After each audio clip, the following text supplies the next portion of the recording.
Hi guys, this is Evan Jones from Lawschooli.com. Today we're looking at PT12 Game 1. So very old game, but it's still applicable to modern games because it's a basic ordering game of the type that we still might see on a modern exam frequently. So as far as setup, it's a simple one-to-one basic ordering game, meaning that we've got exactly as many game pieces, variables, going in our board as we have spots for them. So 6 variables up here, 6 spaces where they'll go. And what we're doing is we're scheduling piano lessons over 6 days, and here's our 6 students: Grace, Henry, Jeanette, Steve, Tom, and Una. And the rules are pretty straightforward too. It's just ordering rules, nothing conditional or anything strange like that. So this is a good introductory game. For many, this will be the first time you see a game where you're using scenarios. And when we talk about scenarios, we're talking about figuring the game out all the way or close to all the way, such that we have diagrammed 2 possibilities or more possibilities that show us everything that can happen in this game. And if you don't know what that looks like yet, watch on and you'll see. So for our first rule, we have that Henry is later in the schedule than Jeanette. So diagram that like we would any simple ordering rule: Jeanette then Henry. Next one is Una is later than Steve. Una is later than Steve. Sorry. And then our next rule is that Steve's lesson is exactly 3 days after Grace's. So to do that, you're going to want to do a little block with G and S and 2 spaces in between, right?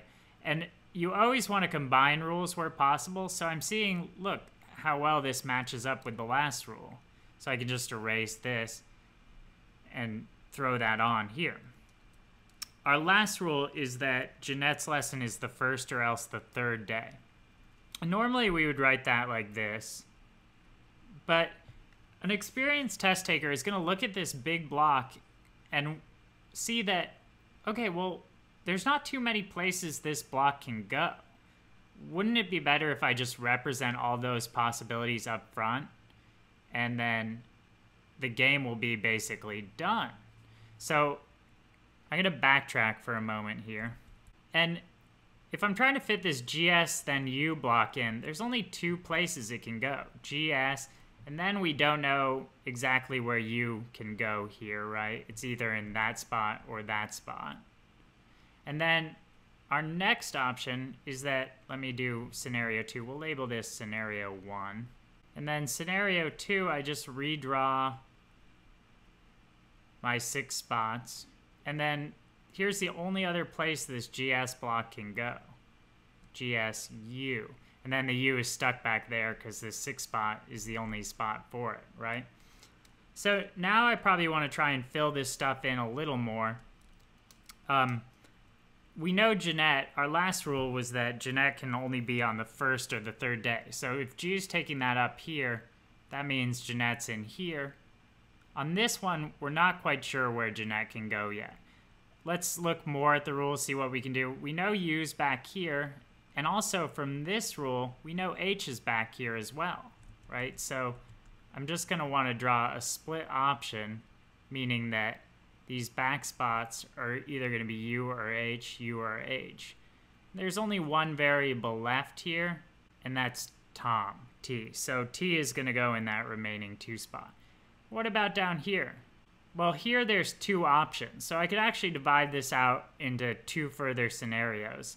Let's call it 2A.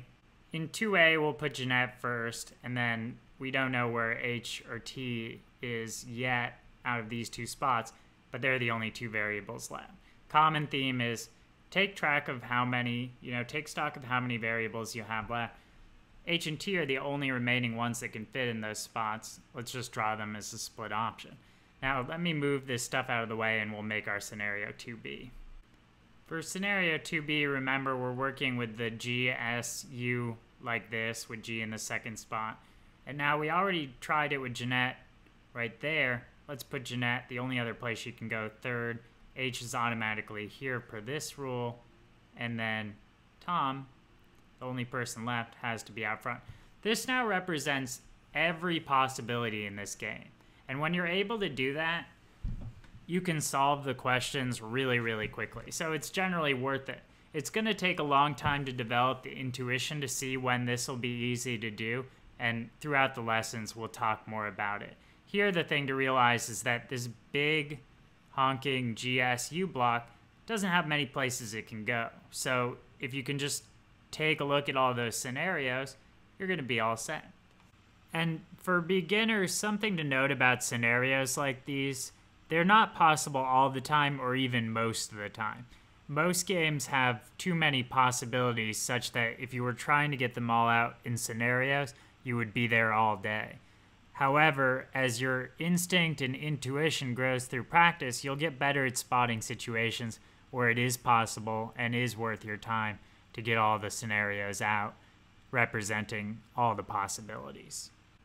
Okay, solving the game from here on out is going to be pretty boring because it's just a matter of looking at these diagrams, but we'll do it as quickly as possible here. Question 1 asks us if Jeanette's on the first day, so we know right now we're in this scenario right here, because that's the only time we see Jeanette on the first day, then who has to be scheduled on the 6th day? And the answer is Una. I mean, super easy stuff now. Sometimes it takes longer to get all these possibilities mapped out, but the payoff is that for the rest of the game, it's so easy to solve, you're going to be doing that in about a minute, right? So this is why scenarios can be so powerful.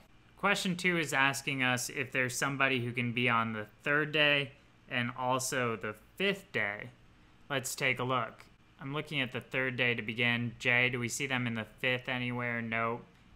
H and T looks much more promising. H, right? We see H on the 3rd day here and also on the 3rd day here, and that gives us our answer. 3 just asks us who can be on the 2nd day, and from looking at all our charts, we know it's G and T. That gives us C as the answer. Question 4 asks us what happens if we see Henry immediately before or after Tom. When, in that situation, when does Grace's lesson have to be? So the only time we see this Harry-Tom setup is right here, and Grace has to be in the 2 spot there. And that gives us our answer, B, the 2nd day. 5, if Jeanette's on the 3rd day, what could be true? So there's 2 scenarios where we see Jeanette in the 3rd day, right? So 2 places to look. It doesn't make it much harder, but we just have to keep track here. Could it be true that Grace is a later day than Henry? No, we don't see that in either of those 2, so A's gone. How about Grace later than Una? Nope, B's gone. What about Henry later than Una? Yeah, that's possible up here. Remember, this represents a split option, so we just know that U and H is in 5, U or H is in 5, or U or H is in 6, but you know, they can change around. So we easily could make it so Henry is after Una, and that gives us C as a correct answer. 6 just asks us what days Tom can be on, so it's an easy matter of looking at all the possibilities. Here we get day 2, here day 3 and 4 are legit, and then in the last one, 1. So Tom can be anywhere from day 1, 2, 3, or 4, and that gives us the answer D. So quick solve there. Some things to be aware of, basically looking at how big blocks can take up a lot of space and all of a sudden very, very heavily limit the possibilities for the game. And if you harken back to some of the introductory lessons, you know, that's the project we're on when we solve these games, is figuring out how the possibilities are being limited until we get so we're down to very few possibilities, right? And this GSU is a big chunk, right, and takes up a lot of space. It limits possibilities quite a bit once you throw that in. We end up with only these 3 scenarios being able to describe the whole game. If you look at it in total, this represents 2 possibilities because you can do UH or HU, right?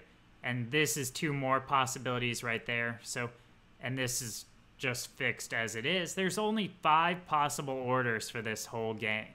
And these 3 scenarios do a good job of representing those very quickly. Okay, I hope you enjoyed it. Talk to you next time. Bye.